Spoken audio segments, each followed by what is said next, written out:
very near future, all the Disney movies that are currently on Netflix were going to go away. All of them. All of them.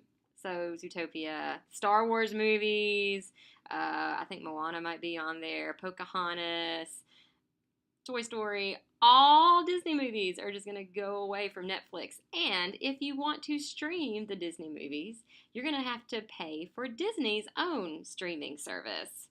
Would that change the way that you watch television? Would it change your Netflix subscription? Would it make you mad? Would you be okay with it because you love Disney? I'm not making up this situation. This is a legit thing that could very well happen in 2019. I don't know if you're aware of this, but Disney right now is in talks to acquire 21st Century Fox. This is a like $70 billion deal. And the reason that they're interested in this is partly because they want to expand their ownership of movies in an effort to launch their own streaming platform and have more movies available. So this is huge. Let that sink in. This is new information. I mean, this is like happening right now.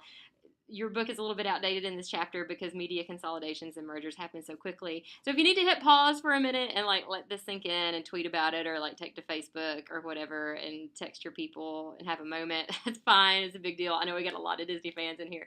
But this sort of thing is not uncommon. It happens a lot. In today's media industry, mergers and consolidations are just the name of the game. They happen all the time. We'll talk about why a little bit more later, like some of it today, but we'll also talk about some of the legal issues that happen that help facilitate all this in later chapters. Your book, this chapter in chapter 3, does a great job giving you an overview of things. But like I mentioned earlier, there's a little bit of outdated information. And also, I think you need to come into this chapter with a little bit more context. So what I'm going to do in this video lecture is give you some fundamentals about the media industry that are sort of assumed once you get into this chapter that I'm not sure everyone is 100% aware of. So we're going to talk about the fundamentals, and we're also going to talk about short tail, long tail stuff. This is something that's definitely going to come up on the test and probably the final exam too. So I want to make sure everybody gets a good handle on what that means. All right, here are a few basics to help give you a little bit more framework for understanding what the author's talking about in the textbook. So first of all, it's important to understand that here in America, we operate under a private ownership model. And what that means is that media outlets are corporations at the end of the day. Despite the important cultural and societal functions they fulfill, they're businesses. And the whole point of a business is to make as much money as you possibly can. I'm not a businesswoman. I'm not an entrepreneur. I mean, I'm an academic. I'm a teacher. So I see this. I think about this stuff all the time. Many of you are probably budding business owners, or maybe you already own your own business and you get it. And I get it too on a fundamental level. It'd be great to have billions of dollars. Can you imagine all the fancy cheese I could buy and delicious bacon? These are two of the things I love the most in this world. So as a media outlet, your primary job is money. It's not content, it's not audiences, it's not helping shape culture. It is cash, money. And so any decision that you make as a media outlet owner is going to be tied in some way to dollars. And so I'm not trying to sound like a cynic. I'm not trying to sound like this, I don't know, crazy person who's super skeptical and paranoid. But it's just a reality of our business today and a reality of the media marketplace that we deal with today. So keep in mind, we have private ownership. Now, private ownership is actually theoretically a good thing, right? Because the other alternative would be government ownership, and we definitely don't want that.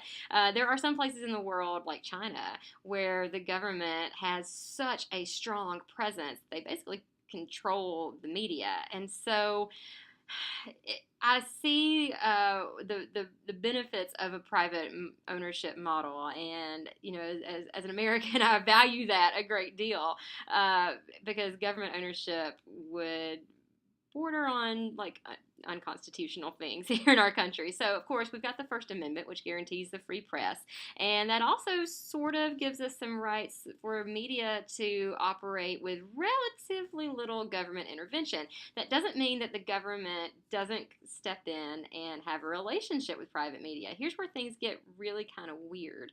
So these big mergers and consolidations that we're reading about, we're hearing about, the government has to approve them because aside from this being media outlets merging, the government has to watch out for things like monopolies. And there are government agencies that are theoretically designed to protect consumers and make sure that we aren't completely hurt by the motives and decisions and behaviors that corporations do on a daily basis. So, in other words, government needs to make sure that there aren't media monopolies.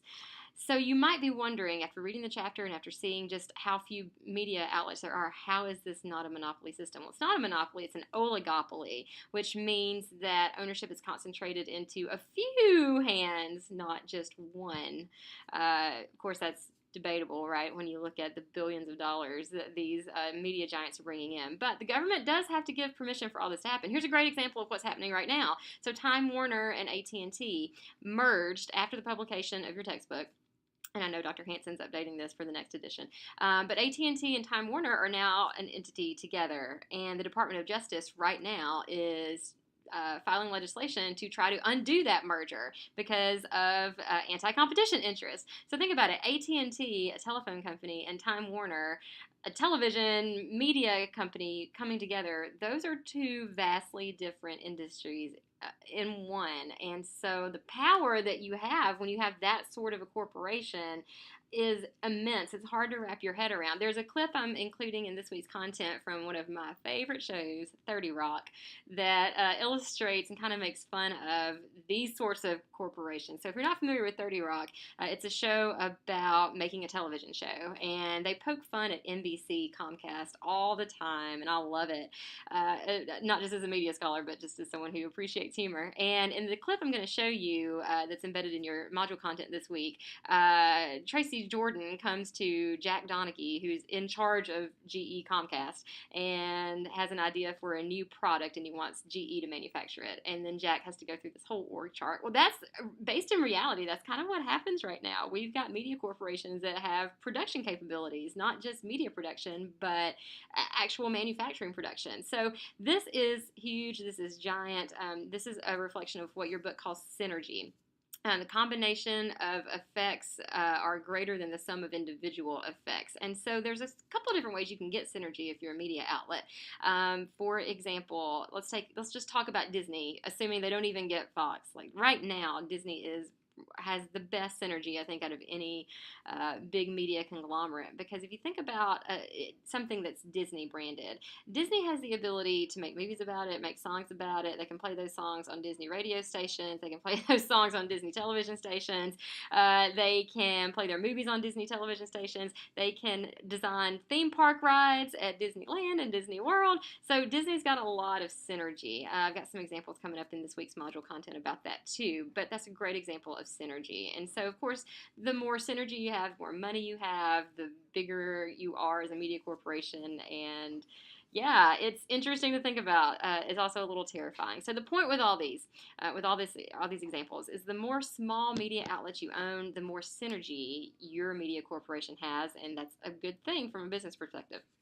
All this has happened gradually over time. It's just that right now it's happening with giant players, and it seems like the implications are pretty big. Now, the other big concept I want to talk about to help put into context the content this week are media economics and the long tail. What on earth does this mean? Okay, let me give you an example from my childhood. I'm a child of the 80s.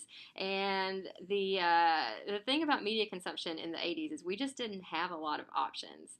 And I sound like an elderly curmudgeon when I tell this story. But growing up, everybody I knew watched all of the same shows. There wasn't this, oh, have you seen The Americans? Or, oh, have you seen 30 Rock? No, everyone literally watched the same things because we only had 4 channels.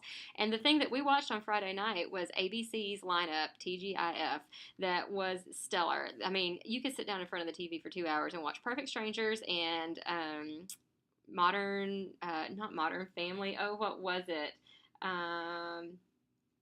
Full House. You could watch Boy Meets Girl, Boy Meets World. There are all kinds of great shows you could watch if you were sitting at home on Friday night watching your television. So if we didn't like what we saw on television, let's say I hated Perfect Strangers and refused to watch it, of course I could turn the channel, but there really weren't a lot of other great options. We just didn't have that much alternative content readily accessible. Now, if you don't like what's on broadcast or you don't like what's on cable, you just go to Netflix or Hulu or sit there in front of YouTube. There are so many options now.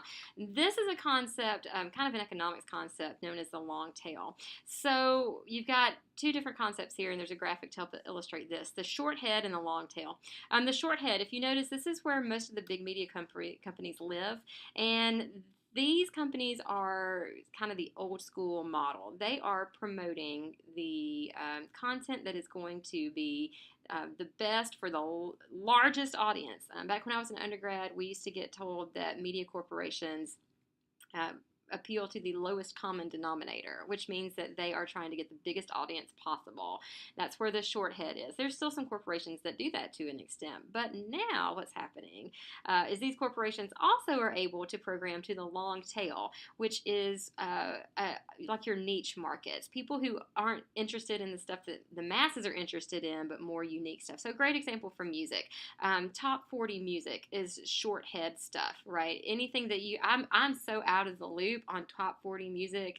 Like if I listen to terrestrial radio, I listen to satellite radio most of the time. If I listen to just the radio, I don't know who any of these people are. I only hear about like Cardi B on Twitter. I still am not familiar with her music. She's someone who's like wildly popular and hugely popular. That's short head. She's appealing to a lot of people.